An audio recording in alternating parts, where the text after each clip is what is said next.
सरकार ये याद रखे कि फिर इतिहास ही नहीं भूगोल भी बदल दिया जाएगा। ये बात सरकार अपनी दिमाग में अच्छी तरह, मीडिया के लोग यहाँ हैं, ये लोकतंत्र है। हम भी टैक्स देते हैं, जितना टैक्स अमीर दे रहे हैं उतना टैक्स हम भी देते हैं।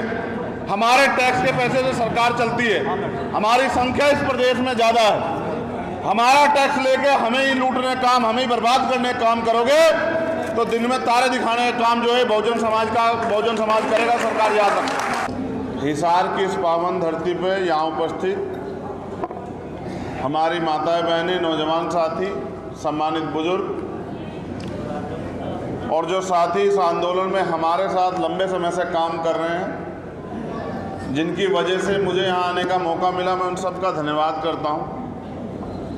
धार्मिक स्थल तो मैं बहुत जाता हूँ, लेकिन एक ऐसा धार्मिक स्थल जिसके साथ शिक्षा को भी जो है बढ़ाने का काम किया जा रहा है, जिसके साथ साथ यहाँ मैं वो देखने गया जहाँ साहब की मूर्ति लगी हुई है, उसमें अंदर जो जिस तरह चित्रण किया हुआ है वो भी बड़ा अच्छा लगा देख के। ये ज़मीन पूर्ण रूप से जो एरिया है ये मिशनरी एरिया है। इसको आपने बहुत अच्छी तरह तैयार किया। मैं यहाँ के उन साथियों का धन्यवाद करता हूँ। देखो, धार्मिक तो हम आज़ादी के बाद होने का बहुत प्रयास कर रहे हैं,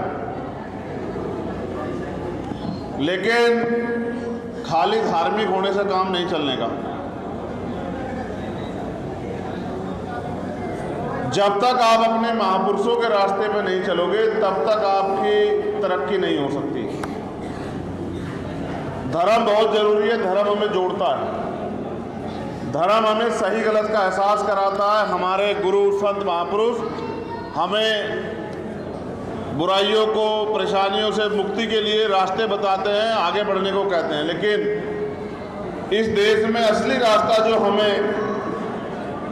जो परेशानियां बुनियादी हमारे सामने हैं और भविष्य में जिन परेशानियों का हमें सामना करना पड़ेगा, उन परेशानियों को मात्र एक हमें जो बाबा साहब अम्बेडकर वोट का अधिकार देंगे, इसके अलावा कोई दूसरा रास्ता नहीं है कि हम अपनी गुलामी की बेड़ियों को काट दें। हम पूर्ण रूप से धार्मिक हो जाते हैं और हमारे पल्ले में खाने को भी कुछ नहीं, तो भी हमारी ज़िंदगी नहीं बदल सकती है। तो हमें ये इंतजाम भी करना है, जैसा कि हमारे महापुरुषों ने रास्ता दिखाया, कि हम अपनी वोट का भी सही इस्तेमाल करें और अपने लोगों को कामयाब करें। तब जाके शायद हमारी ज़िंदगी में कुछ बदलाव हो जाए। ये बनाने में आपको लंबा समय लगा होगा, और अगर ये आपने सरकारी योजना के खिलाफ अलग बनाया, अपने पैसे से बनाया, तो इस पर आपकी बहुत मेहनत लगी होगी, एक लंबा समय लगा होगा और खूब पैसे भी लगे होंगे। लेकिन अगर आप अपने इसी हल्के में अपनी विधानसभा जिता लो वोट का सही प्रयोग करके, तो ये विधायक जी के बाएं हाथ का काम है। इतना बड़ा प्रस्ताव बनाकर भेजना, उसको पास करवाना, उसका बजट सरकार से लेके आना और उसको बनाना, ये बहुत छोटा सा काम है, जिसे बनाने में हमारे लोगों को बहुत कठिनाइयों